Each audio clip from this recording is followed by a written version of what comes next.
Bom, mas nós estamos aqui na nossa caminhada. Como é que é mesmo? Como é que... Caminhando com Davi. E o que mais? Ah, obrigado, esposa. Né? Vou falar para vocês precisam pegar o papelzinho e tal, deixa na Bíblia de vez em quando, ver.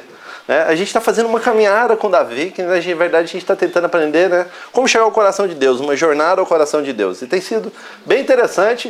Eu não sei se tem sido tão interessante para vocês quanto para mim, mas para mim tem sido bênção, porque eu tenho estudado e aprendido, né? A gente aprendeu na primeira semana que os olhos de Deus veem as coisas diferentes dos nossos olhos. A gente vê o exterior, mas Deus vê o interior. Deus vê quem está preparado, quem está qualificado para poder assumir, para poder ser rei, para poder fazer todas as coisas. Então a gente aprendeu que Deus olha de uma maneira diferente, né? O que Ele registra lá não é o que a gente registra necessariamente aqui. Porque se fosse, talvez teriam sido os irmãos de Davi, não Davi, o rei.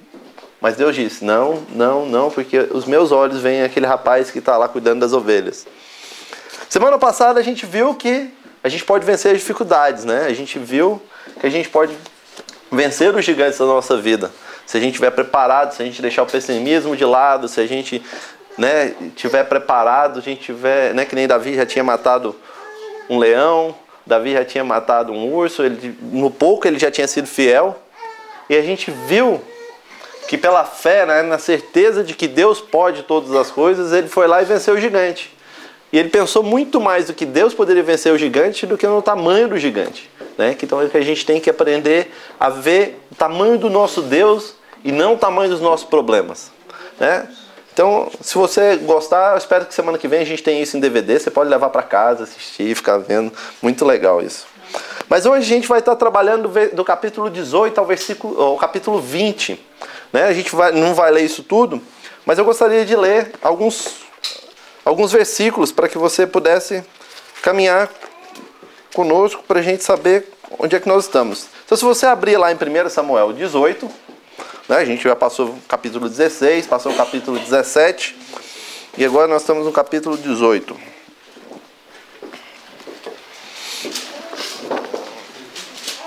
Nós vamos ler alguns versículos. Então, diz assim: depois dessa conversa de Davi com Saul, surgiu tão grande amizade entre Jonatas e Davi, que Jonas se tornou-se o seu melhor amigo. Daquele dia em diante, Saul manteve Davi consigo e não o deixou voltar à casa de seu pai. E Jonatas fez um acordo de amizade com Davi, pois se tornara o seu melhor amigo. Jonas tirou o manto que estava vestindo e o deu a Davi, com sua túnica e até sua espada, seu arco e seu cinturão. Capítulo 20, versículo 2. Nem pense nisso, respondeu Jonatas. Você não será morto. Meu pai não fará coisa alguma sem antes me avisar, seja importante ou não. Porque ele iria esconder isto de mim? Não é nada disso. Davi, contudo, fez seu juramento e disse: seu pai sabe muito bem que eu conto com a sua simpatia. E pensou, Jonatas não deve saber disso para não se entristecer comigo. No entanto, eu juro pelo nome do Senhor e por sua vida que estou a um passo da morte. Jonatas disse a Davi: eu farei o que você achar necessário. Versículo 16 e 17. Assim Jonatas fez uma aliança com a família de Davi, dizendo: que o Senhor chama os inimigos de Davi para prestarem contas. E Jonatas fez Davi reafirmar seu juramento de amizade, pois era seu amigo leal. Então Jonatas disse a Davi: amanhã é a festa da lua nova. Vão sentir sua falta, pois sua cadeira estará vazia. Depois de amanhã vá ao lugar onde você se escondeu quando tudo isso começou, e espere junto à pedra de Ezel. Atirarei 3 flechas para o lado de lá, como se estivesse atirando no alvo. E mandarei o menino procurar as flechas. Se eu gritar para ele: as flechas estão mais para cá, traga-as aqui, você poderá vir, pois juro pelo nome do Senhor que você estará seguro, não haverá perigo algum. Mas se eu gritar para ele: olhe para as flechas, estão mais para lá, vá embora, pois o Senhor o manda ir. Quanto ao nosso acordo, o Senhor testemunha entre mim e você para sempre. Amém? Então, a gente vai ficar com esses versículos por agora. Mas eu queria entregar ao Senhor a nossa mensagem.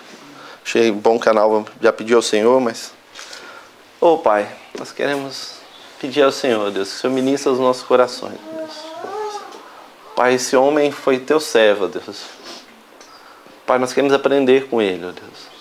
As condições hoje no mundo são diferentes, algumas coisas são diferentes, mas o Deus que ele serviu é o mesmo Deus que nós servimos. E o que o Senhor fez, o Senhor pode fazer para com nossas vidas, ó Deus. Ministra, ó Deus, no nome de Jesus. Amém, Pai. Na verdade, hoje a gente vai estar falando um pouco sobre amizade, né? A gente poderia logo pensar na música, né? Amigo é coisa para se guardar debaixo de 7 chaves, dentro do coração. Assim falava a canção. Se eu soubesse cantar, eu tinha cantado para vocês, mas a gente tem que manter o que é bom, né? Não que todas as outras coisas.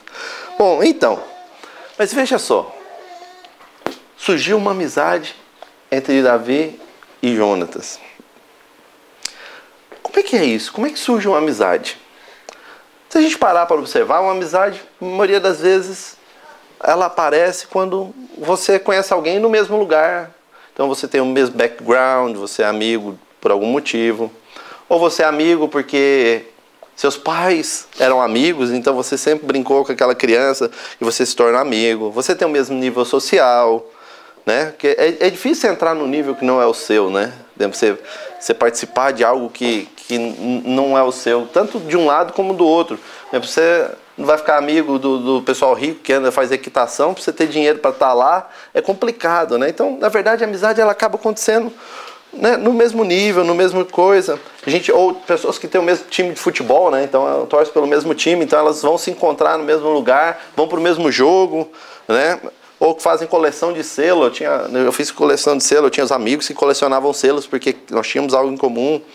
Então a gente procura amigos porque relativamente a gente tem algo em comum, porque a gente se encontrou em algum lugar, né? Aqui na Inglaterra é interessante, porque nós aqui falamos língua portuguesa. Então nós temos algo em comum.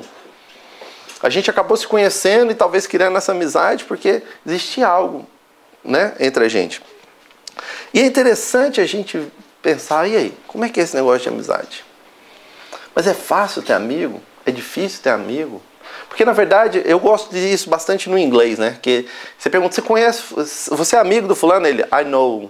Eu conheço, mas eu não sou amigo. Amigo é algo especial. Amigo é algo que a gente tem 2, 3, talvez um pouco mais. Mas I'm a friend, eu conheço aquela pessoa, né? Eu tenho esse amigo, mas o resto é conhecido, I know him. Eu até achava estranho isso quando eu cheguei aqui. Eu falava assim, mas você não é amigo? Você não... Não, eu conheço ele. Porque isso é interessante, né, nessa questão da vida.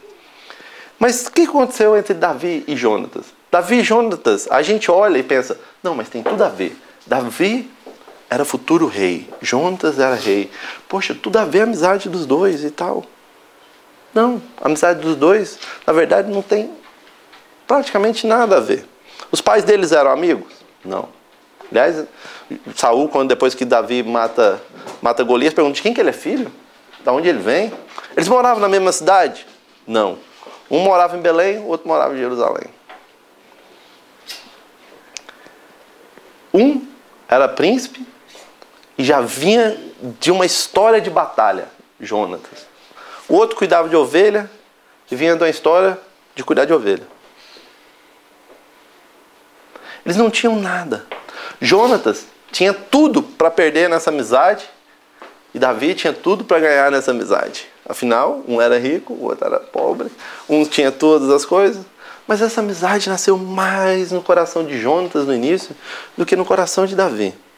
Não houve medo, mas houve um reconhecimento que havia uma amizade.